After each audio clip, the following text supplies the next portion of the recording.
क्या बोली?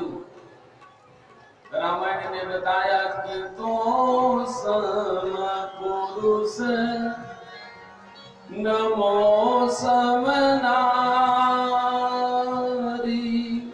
अयह संयोग विधि रचो विचारी।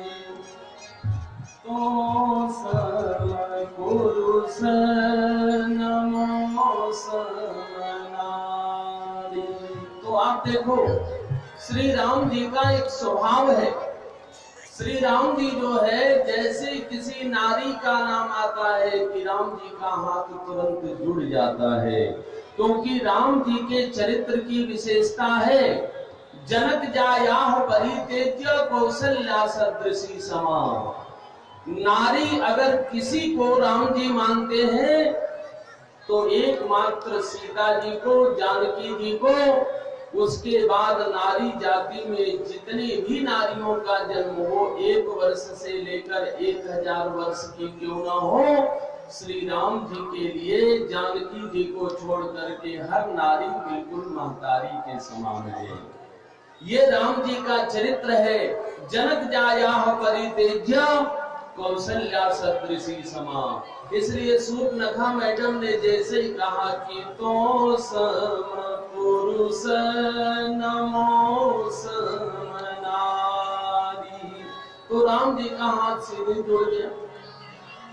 अब मैडम ने सोचा कि राम जी को हमारा परिचय जान करके, सामने हमको देख करके कुछ हेलो हाय करना चाहिए, तो एक हाथ जोड़ रहे हैं। तो शूर्पणखा ने पूछा कि आपने हाथ क्यों जोड़ा? कहा कि हम हर नारी के सामने हाथ जोड़ करके ही खड़े होते हैं। तब शूर्पणखा ने सोचा कोई गड़बड़ हो गया। तब मैडम ने कहा, ताते अब लगी रहूं कुंवारी। राम जी ने कहा, बड़ा गड़बड़ है मैडम, तुमने अभी बताया कि मैं नारी हूं, तोसम पुरुष न मौसम नारी, और फिर तुम बता रही हो कि मैं कुमारी हूं। तो पहले ये निर्णय करके बताओ कि तुम नारी हो कि कुमारी हो। तो मैडम ने कहा कि नारी और कुमारी दोनों 2 in 1 समझ लो तो क्या हर्जा है। बोलो सियावर रामचंद्र की। तो राम जी ने कहा कि हमारे भारतवर्ष में ऐसा नहीं होता। जो कुमारी होती है वो कुमारी तो एकदम गौरी की तरह पूज्य होती है, और जो नारी होती है वो पार्वती मैया के तरह पूज्य होती है। तुम निर्णय करके बताओ, तुम नारी हो कि कुमारी हो। तो शूर्पणखा ने कहा कि नहीं हूं तो 2 in 1, मैं नारी भी हूं और कुमारी भी हूं। तो भगवान ने कहा पहले नंबर पर बताओ तू नारी हो कि कुमारी हो। क्या बोली कि पहले नंबर पर तो मैं नारी हूं,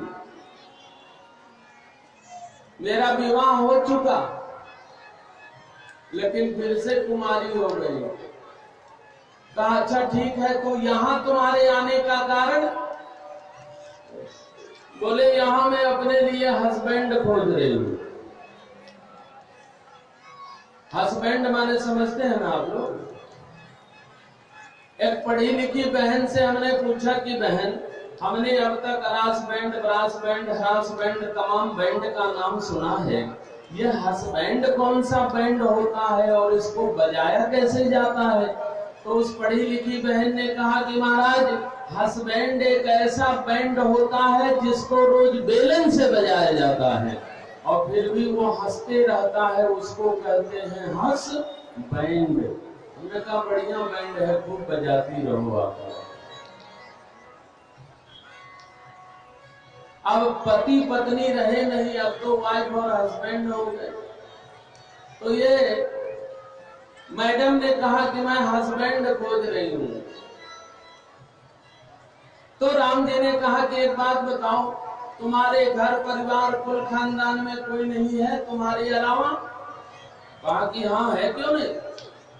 अरे मेरा एक भाई ही है, केवल उसी का परिचय तीनों लोगों के लिए पर्याप्त है। रावण नाम विदित जग जाना, और लोक जाके बंदी खाना। कहा मेरे एक भाई का परिचय ही तीनों लोगों के लिए पर्याप्त है। कहा मैडम तब भाई के रहते हुए पिता हैं? बोले हाँ पिता विश्रवा जी तो भी जिंदा ही है। कहा जब पिता जिंदा है, जब तुम्हारे भाई इतने बड़े नाम वाले हैं, उसके बाद तुम अपने लिए अपना ही हस्बैंड खोज के क्यों घूम रही हो?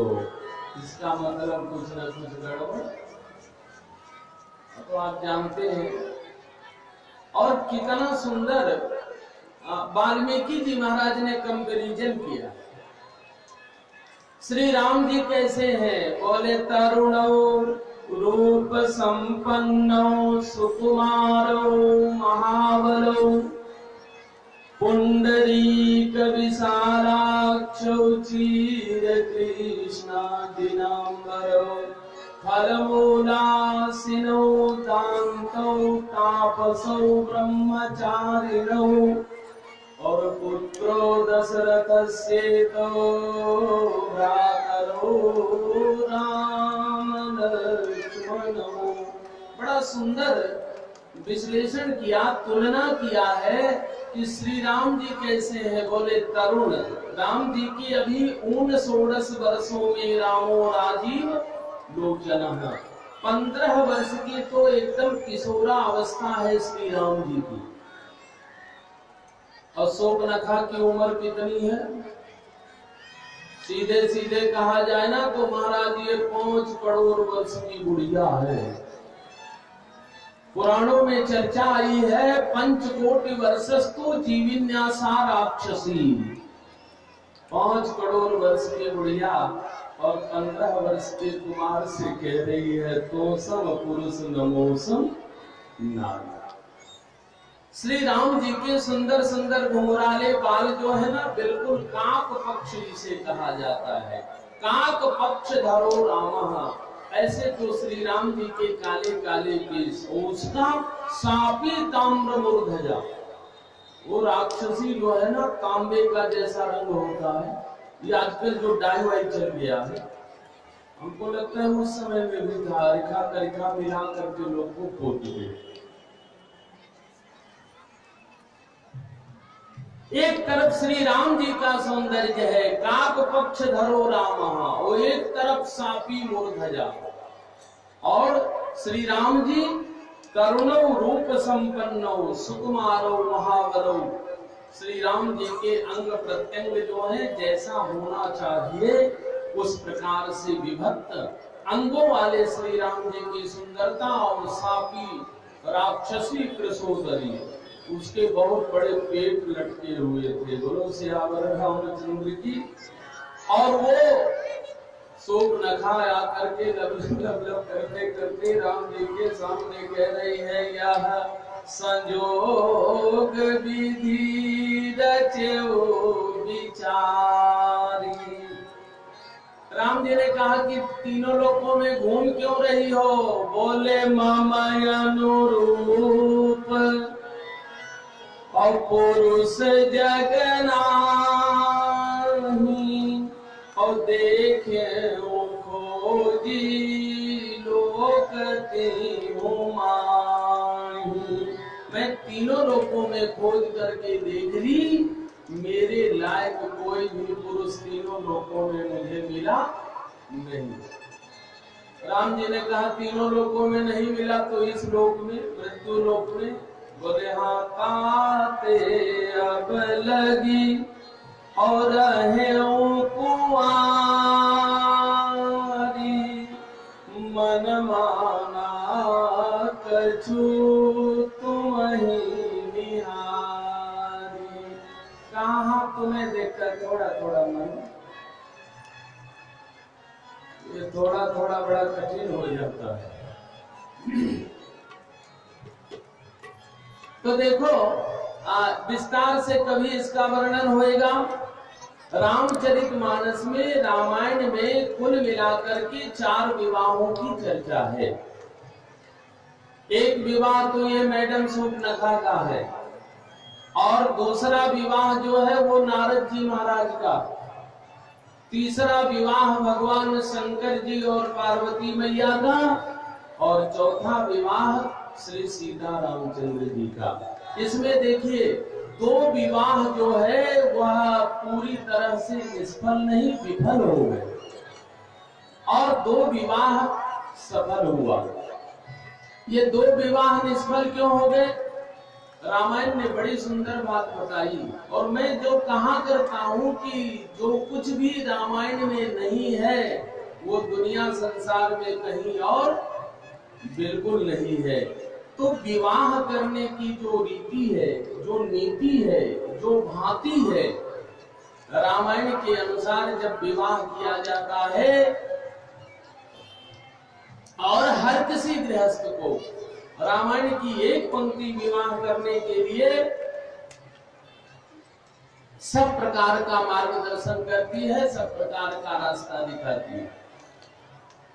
और वो रामायण की पंक्ति बताती है विवाह कब, कैसे और किस प्रकार से करना चाहिए।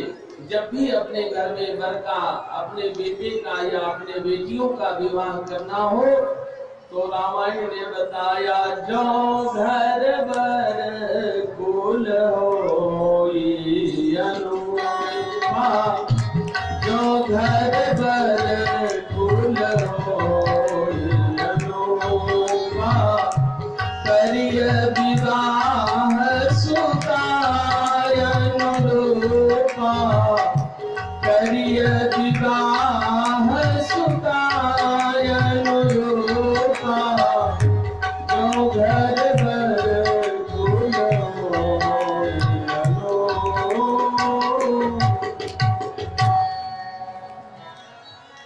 पार्वती मैया जी जब विवाह करने के योग्य हो गई हैं, और पार्वती मैया जी के विवाह की चिंता जब उनके पिता हिमांचल जी को हुई है, क्या क्या कहा जाए। आज समय और परिस्थिति कहां पहुंच गई। पहले विवाह की संपूर्ण जिम्मेदारी जो है, जो कुल खानदान के पुरोहित होते थे उनके ऊपर हुआ करता था। पुरोहित शब्द का अर्थ ही होता है यजमानम पुरतः हितम साधयति अनेनेति पुरोहिता। पुरोहित उनको कहते हैं जो यजमान का, वो जिस परिवार कुल खानदान के पुरोहित हैं, पुरतः माने चारों ओर से, हर प्रकार से जो अपने यजमान का काम आऊंगा। बोले हाँ हाँ बिल्कुल जरूरी है। तो सबसे पहले पहुंचे वैकुंठ में, और वैकुंठ में जब पहुंचे भगवान विष्णु को देखा, वैकुंठपुरी को देखा, तो पुरोहित जी जो थे ना, भगवान विष्णु और वैकुंठ की शोभा को देखकर एकदम मुक्त हो गए। इनसे सुंदर हमारी पार्वती बेटी के लिए दूसरा कोई वर नहीं हो सकता है। अब तिलक चढ़ाने की गठरी पुटरी जैसे लगे खोलने, तैसे जो है नाऊ बाबा ने धीरे से पुरोहित जी को बगल में बुलाया, कहा बाबा इधर आइए। तो पुरोहित बाबा किनारे गए, बोले क्या करने जा रहे हैं? कहा अरे इनसे अच्छा, इनसे सुंदर वर हमको कहां से मिलेगा पार्वती जी के लिए, इसलिए हम तो बिल्कुल तिलक चढ़ाने जा रहे हैं। नाऊ बाबा ने कहा कि जरा देख सुन करके तिलक चढ़ाना चाहिए, जिसको तिलक चढ़ा देंगे उसके साथ विवाह करना बिल्कुल जरूरी हो जाएगा। तो पुरोहित जी ने कहा कि अरे इतने सुंदर वर, इसमें तुमको कोई दोष दिखाई पड़ रहा है क्या? बोले कि महाराज और कोई दोष नहीं दिखाई पड़ रहा है, लेकिन ये विष्णु, नमामि विष्णु शिरसा चतुर्भुजम, भगवान विष्णु के सब कुछ है लेकिन हाथ जो है वो 4 है। नाऊ बाबा ने कहा जरा विचार करो, हमारे पार्वती बेटी बिटिया जो है उनके तो 2 ही हाथ हैं, और ये दुल्हा जो है इनके 4 हाथ हैं। तो पति पत्नी की घर में रहते हुए तमाम प्रकार के बात विचार हुआ करते हैं, कभी कभी खटपट भी हो जाता है। बोले कि कभी खटपट हुआ और कहीं जो है ये दो हाथ से पार्वती जी के दोनों हाथ पकड़ लिए और दो हाथ से झपड़ियाने लगे, तब तो हमारी बिटिया कमजोर पड़ जाएगी ना। पुरोहित बाबा ने कहा हाँ ये बात तो ठीक कह रहे हो, इनके हाथ चार हैं इसलिए गड़बड़ है। अपना गठरी पुटरी समेटे वहां से चले। अब आए ब्रह्मलोक में, और ब्रह्मलोक में जब आए तो ब्रह्मा जी को देखा तो महाराज ब्रह्मा भी कम वैभव वाले नहीं, सुंदरता भी वैसी।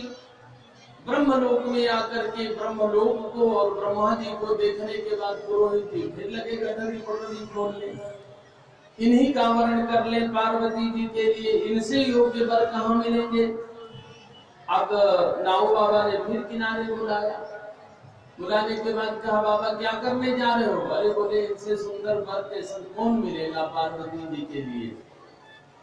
नाऊ बाबा ने फिर धीरे से कान में कहा कि देखा ये लड़कवा तो सब कुछ ठीक बा, लेकिन ये वो बात बा इनका चार मूड़ी बा, ये लड़कवा झांकन बा, यह झांकता कि यह ताकता, इस पर कोनो था पता लगत नहीं बा। ब्रह्मा जी भी रिजेक्ट हो गए, विष्णु भगवान भी रिजेक्ट हो गए, और जब आए कैलाश पर्वत पर और भगवान शिव जी का वह सुंदर स्वरूप देखा, कर्पूर गौरम करुणावतारम संसार सारम भुजगेंद्रहारम। भगवान शिव का जब दर्शन किया, बैठे सोह काम रिपु कैसे, बैठे सोह काम रिपु कैसे, धरे शरीर शांत रस जैसे, धरे शरीर शांत रस जैसे, जय सिया राम जय जय सिया राम, श्री राम जय जय राम, रघुपति राघव राजा राम, बैठे सो